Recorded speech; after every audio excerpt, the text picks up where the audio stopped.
Records almost always are broken by inches, a fraction of a second, a single degree.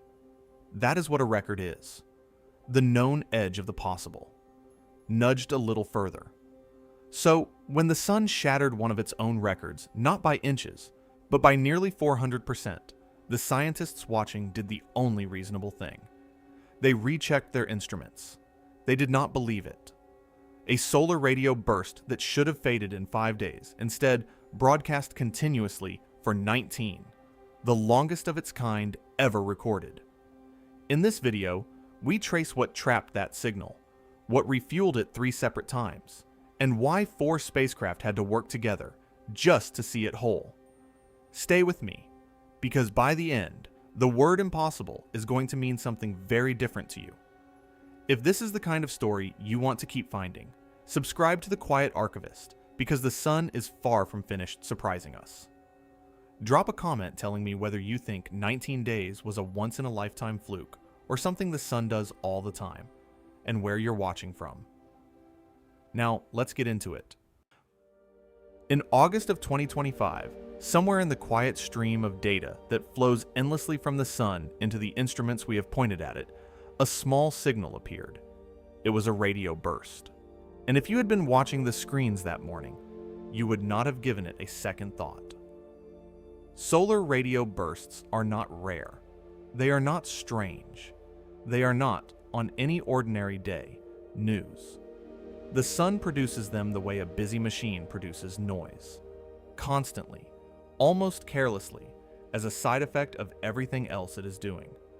Every space weather monitoring center on Earth logs them, files them, and moves on. There was nothing in the first hours of this particular burst to suggest it belonged to a different category of event. It looked like a footnote. It looked like the kind of thing that would be forgotten by lunchtime. But the burst did not stop. That is the entire story, compressed into 4 words, and I want you to sit with how strange those 4 words actually are. The burst did not stop. A day passed, and it was still going. That alone was unusual, but not yet alarming. Long-duration bursts exist.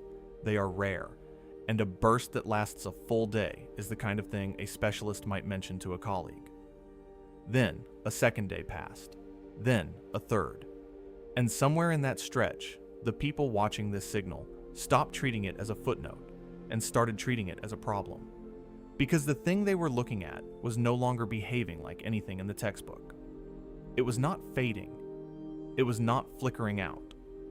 It was simply continuing, hour after hour, day after day, a steady radio voice from the sun that refused to fall silent. By the time it finally faded, it had lasted 19 days. I need you to understand what that number means, because on its own, it sounds abstract, and this is a story where the abstraction is the whole point. The previous record for a burst of this specific type was about 5 days. 5 days was the ceiling. 5 days was the number that if you had asked a solar physicist a month earlier what the longest possible version of this event could be, would have been somewhere near the edge of their answer. And this event did not nudge past that ceiling. It did not beat the record by a few hours, the way records are usually beaten.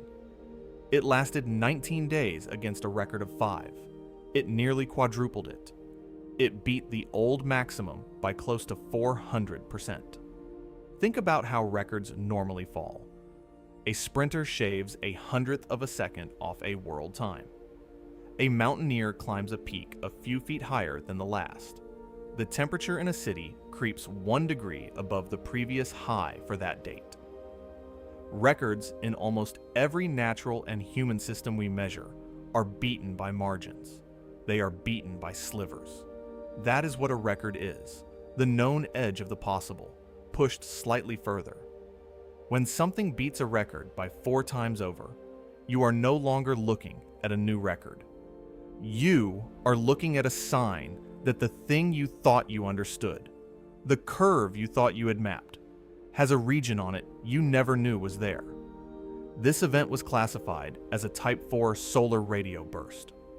We are going to spend real time with what that means, because the name is doing a lot of quiet work. But for right now, hold on to a simpler version. A Type 4 burst is the signature of a population of high-energy particles trapped inside the sun's magnetic field, radiating as they are held in place. It is the sound, if you want to think of it that way, of something being caught. And this particular catch held for 19 days.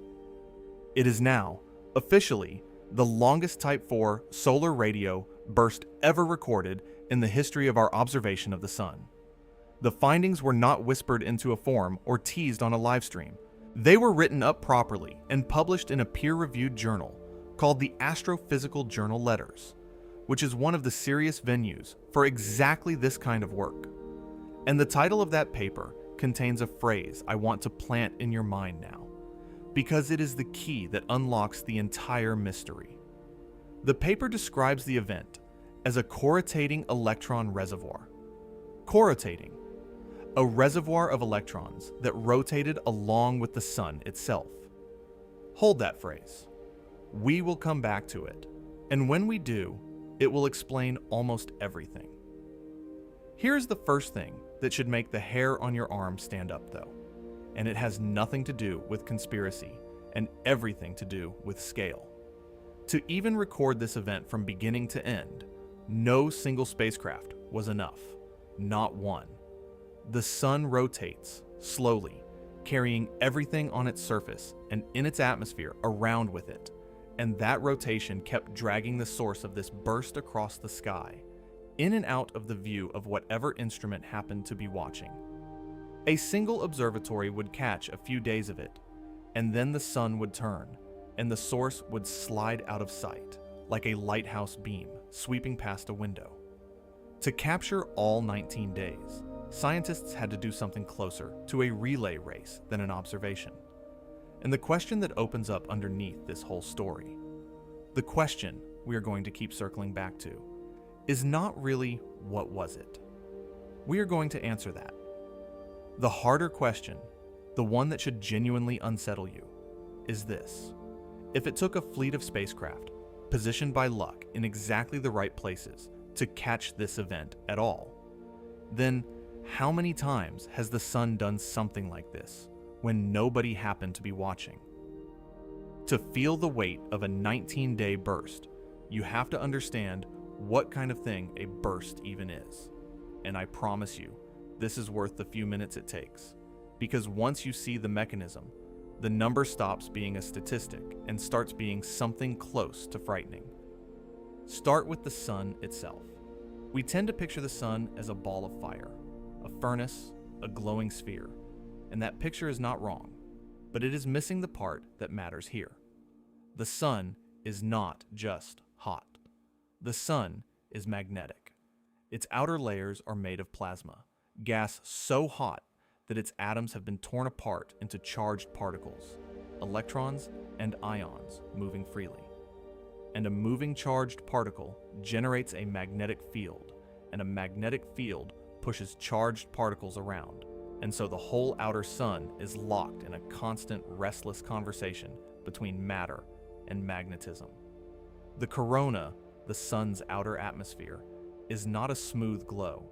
It is a tangled architecture of magnetic loops and arches and ropes, invisible to your eye, but absolutely real. And the plasma flows along those magnetic lines like water forced to follow the shape of a pipe. Now, into this magnetic architecture, drop a population of electrons that have been violently energized, accelerated to a large fraction of the speed of light by some explosive event on the sun.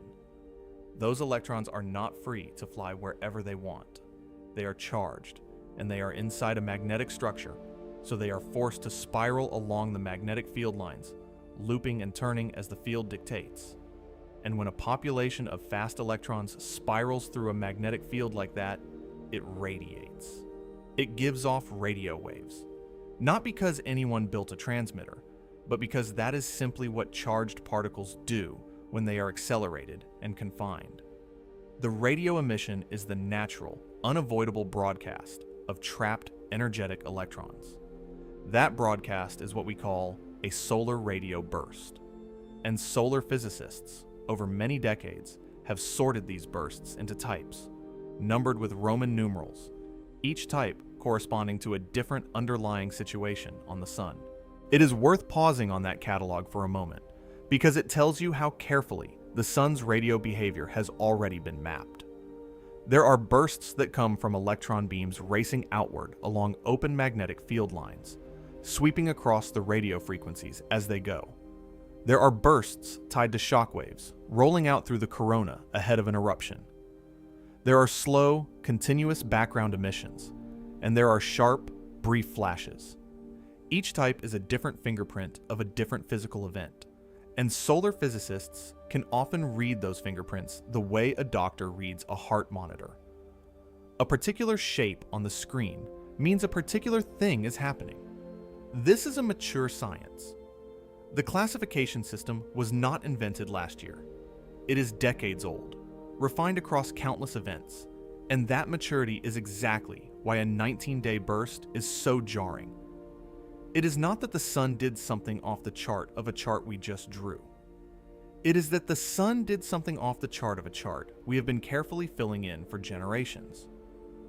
A Type 4 burst, the kind we are dealing with, is specifically the signature of energetic electrons that have become trapped inside a magnetic structure in the corona and are radiating as that structure holds and energizes them. That is the definition. A Type 4 burst is the radio glow of a magnetic trap with something caught inside it. Notice the word that does the work there: trapped. Some radio bursts are the signature of particles escaping, racing away from the sun, outbound, free. A Type 4 burst is the opposite. It is the signature of particles held, confined, penned in, and that single difference is the reason this whole event is a story about endurance rather than a story about a flash. An escaping beam is gone in moments because escape is fast. A trapped population can, in principle, linger for as long as the trap holds and the population stays energized. The Type 4 classification is, in a sense, the only category of solar radio burst for which a question like, how long could this last, is even an interesting question to ask. For most bursts, the answer is trivially short. For a Type 4 burst, the answer depends entirely on the quality and the stamina of the cage. And here is the number that should now start to bother you. A typical solar radio burst lasts minutes to hours. Minutes. The sun flares, electrons get accelerated, they spiral and radiate, and within a short time, they lose their energy or escape their confinement, and the burst fades. That is the normal rhythm. The rarer, longer-lived Type 4 events can stretch the timeline out to a few days, and even that is considered unusual. A few days is already a long time to keep a population of fast electrons penned up and broadcasting. The previous record, the absolute documented ceiling for a Type 4 burst, sat at about 5 days. So when I tell you this event lasted 19 days, I am not telling you it was a long burst.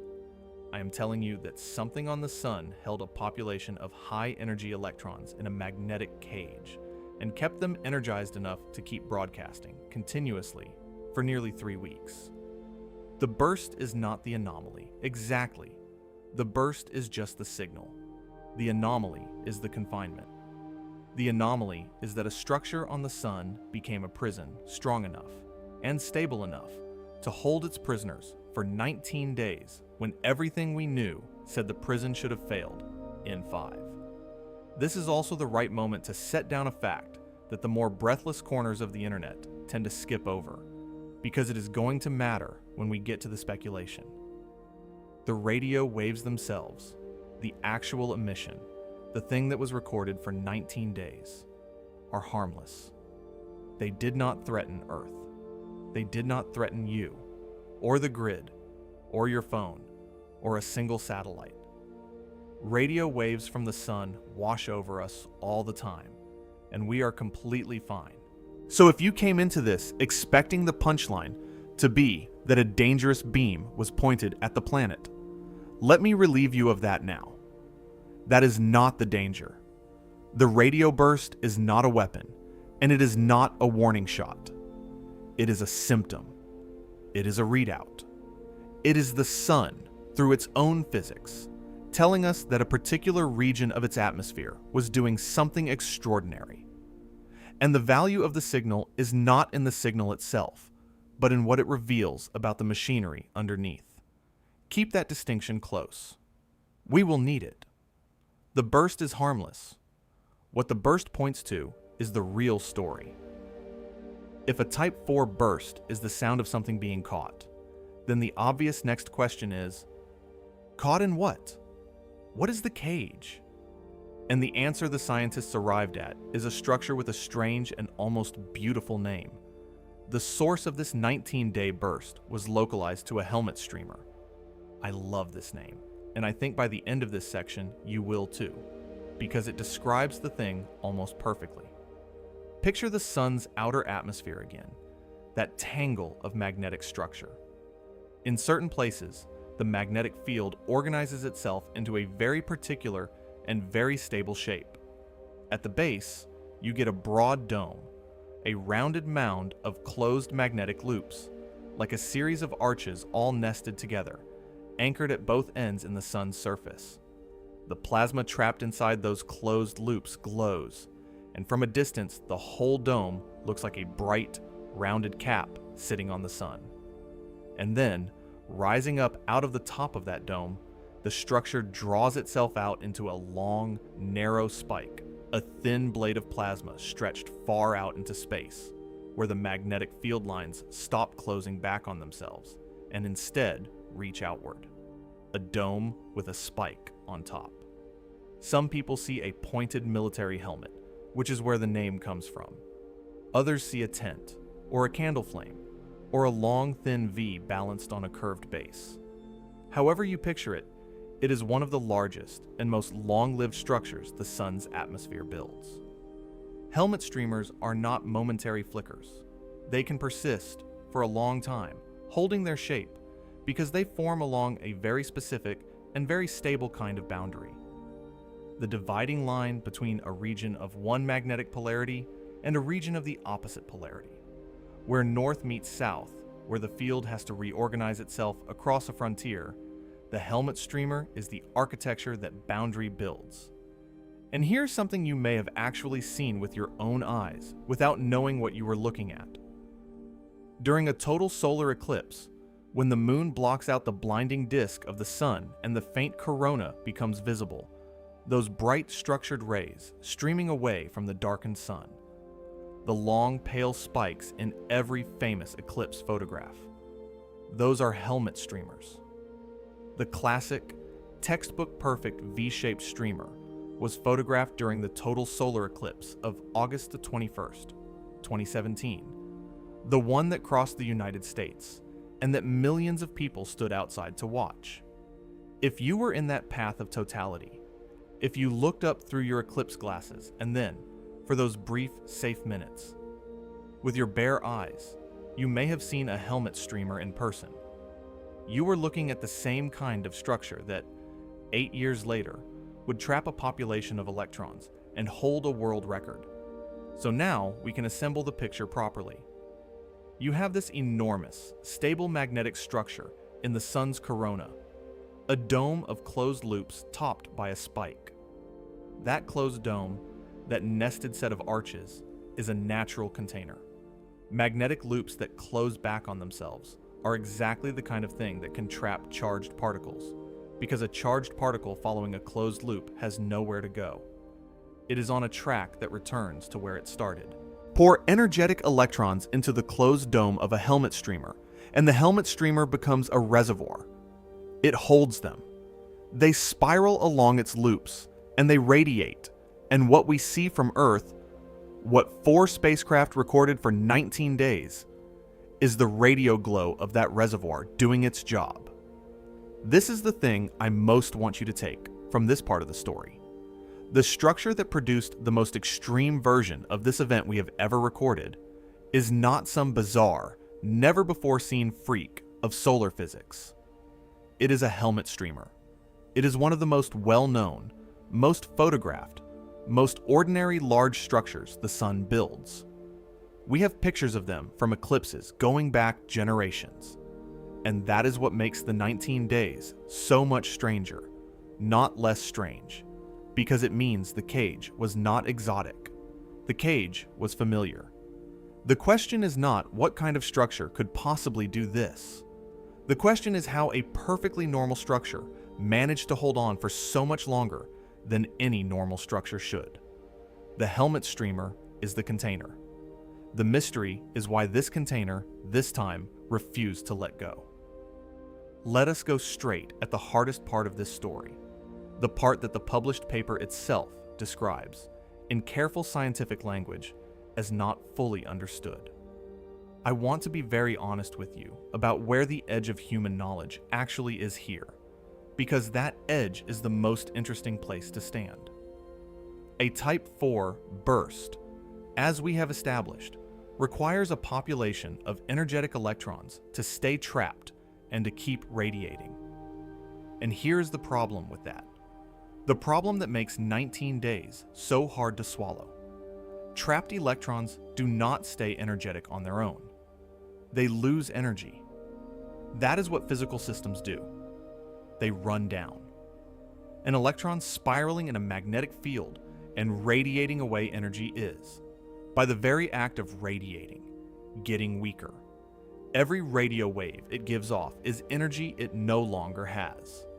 Left alone, a population of fast electrons inside a magnetic trap will fade. It will cool in effect. The burst will dim and die.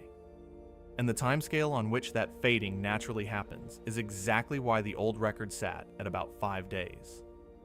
5 days is roughly how long you could expect even a very good magnetic trap, filled with a very energetic population, to keep broadcasting before the physics of energy loss won and the signal went quiet. So a 19-day burst is not just a long burst. A 19-day burst is a direct, physical statement that something kept the reservoir from running down. For 19 days, against the constant drain of radiation, against the natural tendency of every trapped population to lose its energy and go silent, this structure either held its electrons in a way we did not think was possible, or it was being resupplied with fresh ones, or both. There is no fourth option. Energy was leaving that reservoir continuously for nearly 3 weeks in the form of the very radio waves we were recording. For the signal to continue, energy had to be coming back in. The burst we observed is, in the most literal sense, proof that a refueling was happening. Because without one, the physics says it simply could not have lasted. Let me put the confinement problem in a way you can feel in your own hands. Imagine you are asked to keep a population of fireflies inside a glass jar, and the jar has a lid that does not quite seal. A few fireflies slip out every minute through the gap. If your only job is to keep some fireflies in the jar for 5 minutes, that is easy. The leak is slow enough that the jar is still mostly full when the time is up. But now imagine you are asked to keep the jar populated for 19 minutes with that same leaky lid. You cannot just close the jar and walk away. The leak will win. The only way to still have fireflies in the jar at minute 19 is to keep catching new ones and dropping them in again and again, faster than they escape. The magnetic trap of a helmet streamer is that leaky jar. Energetic electrons are always finding ways to drain out of a magnetic structure or to radiate themselves down to nothing. A 5-day burst is a jar that started full and emptied on schedule. A 19-day burst is a jar that someone kept refilling. The duration is not a measure of how good the lid was.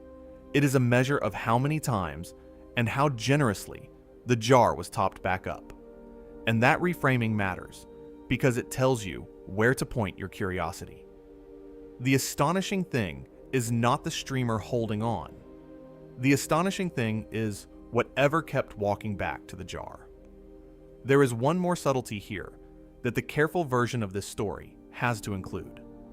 When scientists say the detailed physics of such long confinement is not fully understood, they are not saying they are clueless. They are saying something much more specific and much more interesting. They are saying that the broad mechanism is clear, a reservoir, refueled, but that the fine details of how a real magnetic structure manages to keep retrapping fresh particles instead of simply blowing itself apart under the strain are still being worked out. A CME is a violent thing. 3 of them, hitting the same region, could just as easily have shredded the helmet streamer as renewed it. That the streamer survived all 3 and kept functioning as a reservoir is itself part of the puzzle. The honest scientific position is not we do not know what happened. It is we know what happened, and we are still mapping exactly why the structure was tough enough to let it happen. That is a frontier. And frontiers are where the most interesting science always lives. And this is where I want to be precise with you, because precision is what separates a real understanding of this event from the cheap version of it. It would be very easy and very satisfying in a shallow way to stand here and tell you that the sun did something inexplicable, that the scientists are baffled, that nobody knows what happened. That is the version that travels fastest online. And it is not true. It is not what the paper says, and it is not what the evidence shows. Here is the honest, more interesting truth. There are 2 different things tangled together in this event, and you have to separate them. The first thing is the duration. 19 days, the shattered record, the confinement that lasted far longer than the textbook allowed. That part is genuinely anomalous. That part sits at, or beyond, the edge of what was thought possible, and the detailed physics of how a magnetic structure confines particles for that long is, in the researcher's own words, an open question. That part is real, unsolved, and worth being amazed by. But the second thing is the explanation, and the explanation exists. Scientists did not throw up their hands. They identified the structure responsible, and we have already met it, the helmet streamer. And they identified a credible energy source, a mechanism for the refueling, which we are about to meet in detail. So the honest framing of this entire event, the framing I want you to carry out of this video, and use the next time you see it described somewhere with breathless certainty, is this. The sun did something at the extreme edge of, or beyond, the range we had ever observed. And scientists have a strong, specific, peer-reviewed working model for how it happened. Both of those statements are true at the same time.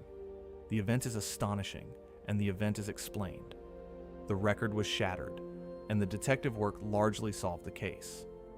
The mystery that remains is a real mystery, the fine physics of long confinement, but it is a frontier, not a void. There is a difference between a question scientists are actively working on and a question nobody can touch. This is the first kind.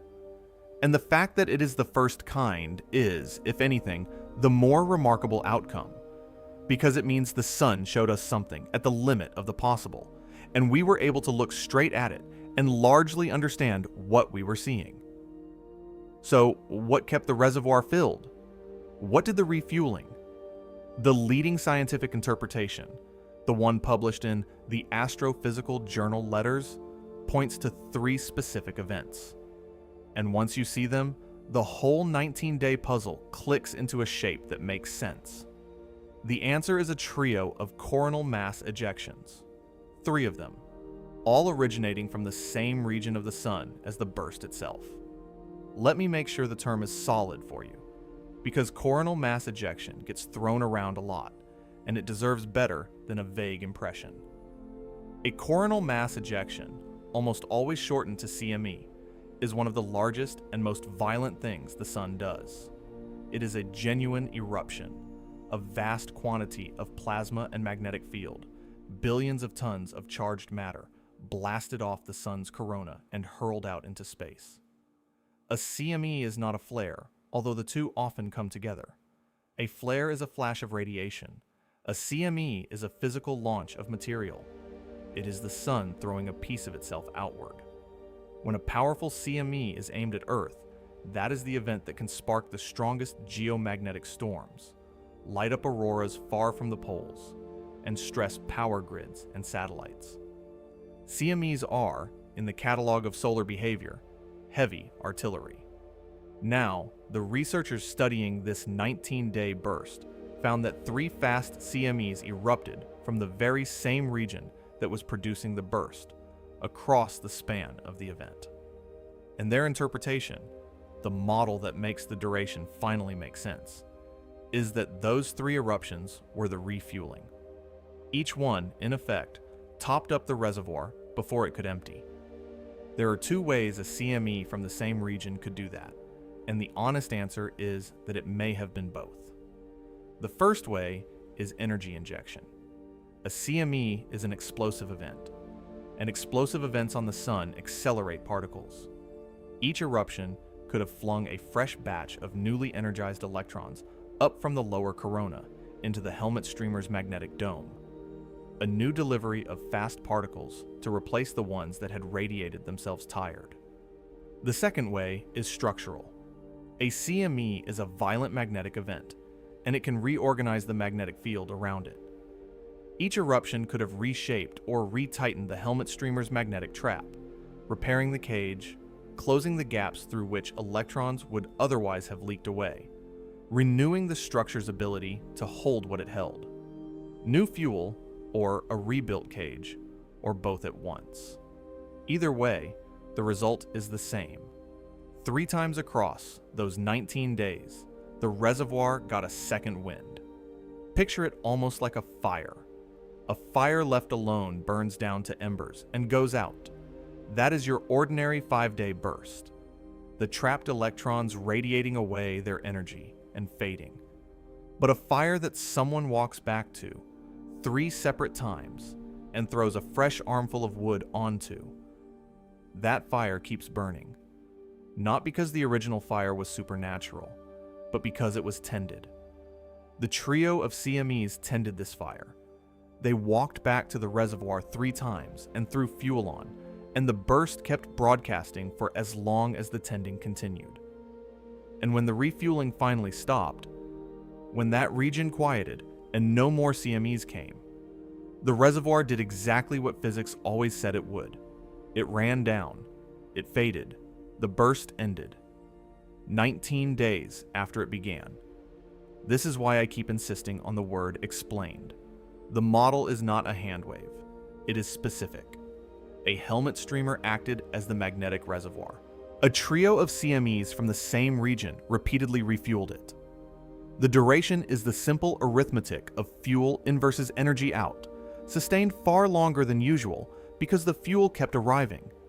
The reason this had never been seen before is not that the physics is alien. It is that this particular alignment, a stable helmet streamer, and 3 fast CMEs from the same region within a short enough window to keep the reservoir from emptying between them, is a demanding set of conditions to satisfy all at once. It is a coincidence of solar behavior, a rare lining up of ordinary ingredients. And that raises a question we are going to return to before the end, because it is the real heart of this story. If the ingredients are all ordinary, and only their alignment is rare, then how rare is it actually? Or has the sun been quietly assembling this combination over and over in the long centuries before we had the instruments to catch it in the act? I told you near the beginning that no single spacecraft could record this event, and that to capture all 19 days, scientists had to run something closer to a relay race. Now that you understand the burst itself, I want to come back to that, because the way this event was observed is not a footnote. It is half the story. And it is, honestly, the half that I find most quietly moving. Here is the problem the scientists faced. The source of this burst was, in the language of that paper, corrotating. There is the word again. It rotated along with the sun. The sun is not a fixed backdrop. It turns on its axis, completing a rotation as seen from Earth in roughly 27 days. And the helmet streamer producing this burst was anchored to the sun, so as the sun turned, the streamer was carried along with it, swinging slowly around like a beacon mounted on a rotating tower. A 19-day event set against a 27-day rotation means the source was carried across the better part of a full turn of the sun while it was broadcasting. It did not sit politely in front of any one observer. It moved. And that movement is brutal for observation. A spacecraft sitting in a fixed location can only see one side of the sun. As the corrotating source swung around, it would come into a given spacecraft's view, broadcast for a few days, and then the sun's rotation would carry it around the limb and out of sight, like a singer walking off the far side of a stage. That one spacecraft's record would simply stop, not because the burst stopped, but because the burst had walked out of the room. If you had only that one instrument, you would have caught a fragment. A few days out of 19. You would have no idea you had just glimpsed a piece of a record-breaking event. You would file it as another ordinary long-ish burst and move on. So the scientists did something I think is genuinely beautiful. They combined the data from 4 separate spacecraft, positioned at 4 different points across the inner solar system, and they stitched the fragments together. Each spacecraft caught the burst for the days it was within view, and then handed the observation off to the next, the way runners pass a baton as the rotation carried the source along. 4 overlapping windows, assembled into one continuous 19-day record that no single instrument on its own could ever have produced. Let me introduce the 4 runners, because they have names and histories, and they each contributed something specific. The first is Stereo, the Solar Terrestrial Relations Observatory, a NASA mission built precisely to view the sun from angles other than Earth's. Stereo's data was the foundation for a new analysis technique the team developed, a method to pinpoint the spatial source of a radio burst, to say not just that a burst happened, but where on the sun it came from.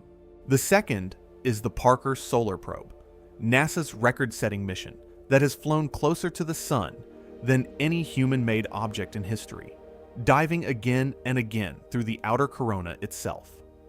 Parker contributed observations from deep inside the inner heliosphere, from a vantage point almost inside the sun's atmosphere. The third is WIND, a long-running NASA mission that has been monitoring the solar wind, the constant outflow of particles from the sun, for decades, a patient, veteran instrument that added another independent line of sight. And the fourth is Solar Orbiter, a joint mission of the European Space Agency and NASA, which contributed yet another angle, another window onto the moving source. Stereo, Parker Solar Probe, WIND, Solar Orbiter, 4 spacecraft built by 2 space agencies, launched in different years for different primary missions, scattered across tens of millions of miles of empty space. And for 19 days in the late summer of 2025, without any of them being designed for this exact task, they happened to be positioned well enough, collectively, to pass a single solar signal around the sun from one to the next until the whole event had been seen. And this is the part that should stay with you. The reason we have a 19-day record at all, the reason this event is a known, published, peer-reviewed fact instead of an unnoticed fragment in an archive, is that humanity, almost by luck, had built and positioned exactly the right fleet of eyes at exactly the right moment. The corrotating nature of the burst, the very thing that made it so hard to capture, also made it scientifically rich once it was captured, because watching a structure from 4 angles as it rotates is like walking around a sculpture instead of staring at a photograph of it. The rotation gave the scientists multiple viewpoints on the same object. The difficulty became the gift, but strip away the luck, move one of those spacecraft, change one of those orbits, and the most extreme solar radio burst ever recorded slips by unrecorded. Hold that thought, because we are about to ask the question it leads to, and it is the question this whole story has been building toward. A story like this, the sun, a shattered record, a phrase like corrotating electron reservoir, does not stay in the scientific journals. It moves. It spreads onto feeds and into videos and through comment sections, and it changes shape as it travels. And I want to walk through that, openly and without sneering, because some of what gets said is right, some of it is wrong, and the difference between the two is something you deserve to be handed clearly, rather than told to simply trust. Let us start with what the speculation gets right, because it does get something right, and pretending otherwise would be dishonest. The genuine, defensible point at the center of all the online conversation is simple. The sun did something that broke a record by a wide margin, and that is legitimately surprising. That is true. It needs no exaggeration. A record beaten by a sliver is routine and forgettable. A record beaten by nearly 400% is the kind of result that makes the scientists who study these events stop and recheck their own instruments before they believe it. So if your instinct, hearing this story, was that something strange happened, you are not being foolish. You are being accurate. The surprise is real, and you are right to feel it. Where the online framing tends to drift is in the leap from one word to another, from record-breaking to unexplainable. A common claim is that this burst is part of a pattern of the sun misbehaving, that it belongs alongside a list of other reported solar oddities, and that together they signal some larger, hidden change in the sun or in the entire environment of the solar system that we are not being told about. And the accurate response to that, the response grounded in the actual paper, is this. This specific event is not unexplained. Scientists identified the structure that produced it, the helmet streamer. They identified a plausible energy source, the trio of CMEs. They published the analysis in a peer-reviewed journal where other scientists could check it. The honest distinction, and I want you to carry this one out into the world, is the distinction between longer than ever recorded and beyond explanation. The first is completely true. The second is simply not. Now let us take on the bigger, more elaborate version of the speculation, because it deserves a real answer and not a dismissal. There is a narrative that ties this radio burst to something far grander. The idea that the entire solar system is drifting into a different region of space, crossing some kind of galactic current sheet, or entering a photon belt, or running into an external magnetic shift in the galaxy itself, and that this external influence is what is forcing the sun into strange new behavior. This is the version that spreads the fastest, and I understand exactly why. It is a better story. It takes a single solar event and folds it into a cosmic narrative, a sense that we are passing through a doorway into somewhere new. As a piece of storytelling, it is genuinely compelling. So here's the careful answer it deserves. Part of the underlying idea is real science. The sun does sit inside a bubble, the heliosphere, that its own outflowing wind inflates against the gas and magnetic field of the galaxy beyond. And the boundary where that bubble meets the local interstellar medium, the region of the galaxy we are currently drifting through, is a genuine, active, serious field of study. Scientists really do investigate how the heliosphere interacts with its galactic surroundings. That is not fringe. That is mainstream heliophysics, and it contains real open questions. But, and this is the load-bearing word, there is no established link between that body of work and this particular radio burst. None. The burst is explained by processes on the sun itself, a magnetic structure in the sun's own corona, refueled by eruptions from the sun's own surface. Every ingredient in the published explanation is local. Tying a 19-day Type 4 burst to a galactic scale magnetic reversal is not supported by anything in the study. The honest move here is to hold two things at once. Yes, the sun's interstellar environment is a real and fascinating subject. And no, it has nothing demonstrable to do with this event. A responsible account says both. It does not use the existence of the real field to smuggle in a connection the data never made. And then there is the softest version of all, the one that is hardest to argue with because it is barely an argument, just a mood. The sense that the sun has simply been acting strange lately, that this burst plus a handful of other solar curiosities add up to a feeling that something is shifting. I want to answer the mood honestly too, because the mood is built out of real events, and that is what makes it feel so solid. Here is the answer. The sun is a variable star. It is currently in an active phase of its 11-year cycle, a stretch when sunspots, flares, and CMEs are all naturally more frequent. During an active phase, genuinely rare events do happen because an active sun is rolling the dice far more often. And one record-breaking burst, fully studied, peer-reviewed, published, with a named structure and a named mechanism, is not evidence that the sun is broken.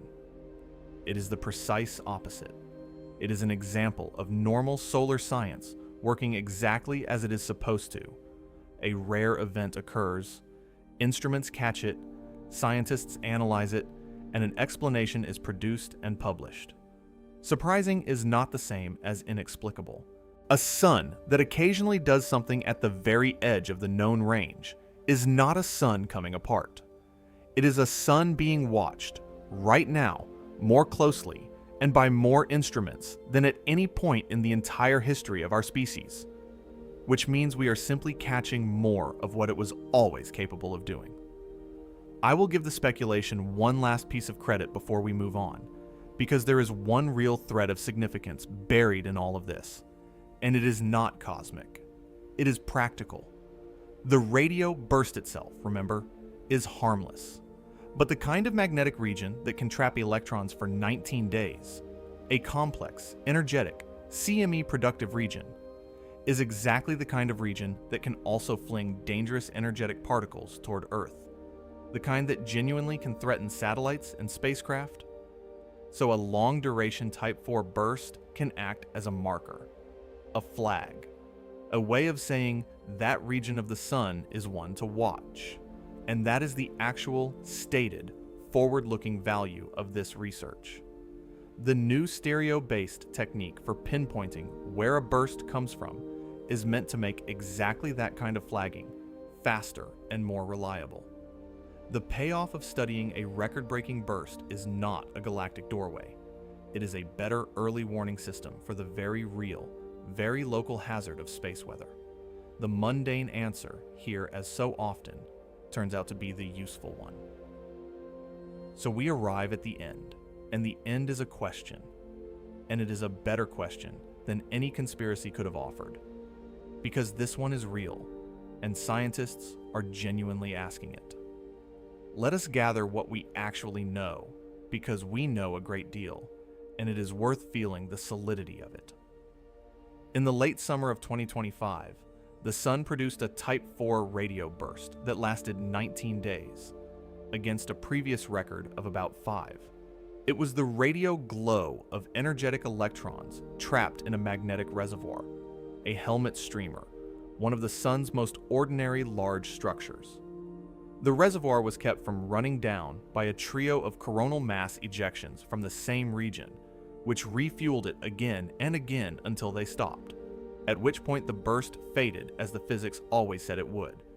It was captured only because 4 spacecraft, Stereo, Parker Solar Probe, Wind, and Solar Orbiter, happened to be positioned well enough to relay the corrotating source around the sun and stitch its 19 days into a single continuous record. And it was written up and published in a peer-reviewed journal, complete with a new technique for locating where such bursts come from. That is not a mystery story with no ending. That is a case, investigated, and largely solved. But notice the shape of the thing that solved it. The case was cracked because of a fortunate arrangement of spacecraft. 4 eyes in 4 places by a kind of luck. And that is what opens the real question, the one I have been holding back since the first minutes of this video. If it took that specific, lucky fleet to catch this event at all, then how many 19-day bursts has the sun produced in the past, in the years and decades and centuries before we had 4 spacecraft scattered across the inner solar system to run the relay? The scientists themselves raise this, and it is the most honest and the most unsettling thread in the entire study. Continuous, multi-spacecraft coverage of the inner solar system is a recent capability. It is younger than many of the people watching this. For almost the whole history of human astronomy, there was no way to follow a correlating source all the way around the sun. A burst like this would have swung into view of whatever single instrument existed, broadcast for a few days, swung out of sight, and been filed, if it was noticed at all, as just another longish burst.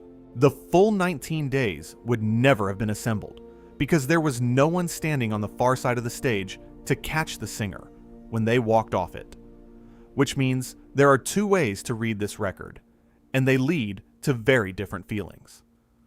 The first reading is that this event is genuinely, physically rare, that the specific alignment it required, the stable streamer, and the 3 well-timed CMEs almost never comes together, and we were privileged to witness something the sun does perhaps once in a very long while. The second reading is quieter and stranger. It is that the sun may have been doing this all along, that 19-day reservoirs or longer may be a recurring part of solar behavior, and that what actually changed in 2025 is not the sun, but us. That this is not a record of the sun finally doing something new. It is a record of human observation, finally catching up to something old. And we do not yet know which reading is true. That is the genuine, open, unresolved heart of this story. Not what the burst was, because scientists know what it was, but how often it happens, and how much of the sun's real behavior has been sliding past us, unrecorded, simply because no one was positioned to see it whole. The new stereo-based technique exists, in part, to start answering exactly that. Every future burst it helps locate and classify is another data point toward learning whether 19 days was a once-in-a-generation alignment or a Tuesday. For a star we have only just begun to watch properly. Here's the thought I want to leave you holding. We have stood under this sun for the entire span of human existence. We have built our days around it, our calendars, our crops, our myths. We have called it the most familiar object in the sky. And yet it took 4 spacecraft, built within living memory and scattered by chance into the right configuration, for us to discover that the sun can hold a fire burning for 19 days when we were certain the limit was 5. The sun did not break a rule. It revealed one we had never seen, a rule that was always there, written into a star we only thought we knew. The record was not really broken in 2025. The record was always there, 19 days long, waiting in the sun's repertoire. What broke finally was our blindness to it. And the honest, humbling question that leaves us with is not what is wrong with the sun. It is how much of the sky, even now, even with all our instruments, we are still simply not looking at. And what else is up there, steady and patient and unrecorded, doing something extraordinary while no one happens to be watching.